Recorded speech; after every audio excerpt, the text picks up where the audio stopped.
Hello guys, আসসালামু আলাইকুম। আজকে আপনাদের জন্য আমি নিয়ে এসেছি পটল দিয়ে কি করে ডিমের রেসিপি বানানো হয় তা শেয়ারের জন্য। প্রথমে আমি পটলটাকে ছিলিয়ে নেব। দেখুন, এরকম করে প্রত্যেকটা আমরা ছিলিয়ে নেব। এখন এই দেখুন গাইস, আমরা এখন পটলগুলোকে ভালো করে কেটে নেব। এই যে দেখুন, আমরা এখন এভাবে করে কেটে নেব আর ভিতরগুলো ফেলিয়ে নিয়েছি।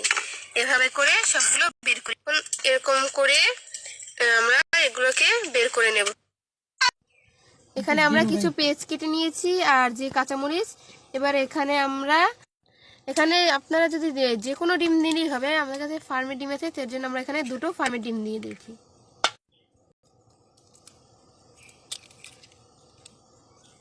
এবার এই পটলগুলোকে আমরা ভালো করে লবণ মাখিয়ে নেব। এখানে ডিমের মধ্যে লবণ দিয়ে দেব, তারপর ভালো করে মেখে নেব। এখন এই পটলের মধ্যে আমরা ডিমগুলো ঢুকিয়ে নেব, যে ডিমটা করছি।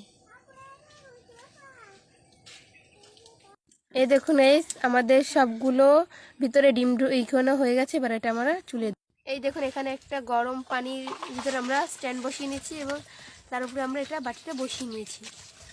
এবার এটাটা আমরা সিদ্ধ করে এর উপরে আমরা এখন ঢাকনা দিয়ে নিয়েছি। একটু টমেটো দিয়ে নিয়েছি। এরপর এর মধ্যে দিয়ে দেবো আদা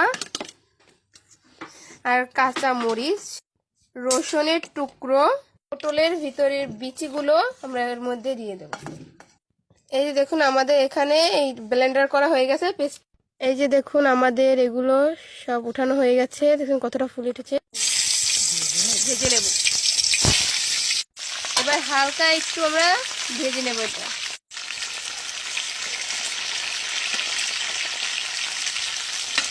এই যে দেখুন, এটা আমাদের ভাজা হয়ে গেছে। এবার আমরা এগুলো নামিয়ে নিচ্ছি। এই তেলের মধ্যে আমাদের পেস্ট করা মশলাটা দিয়ে দেবো।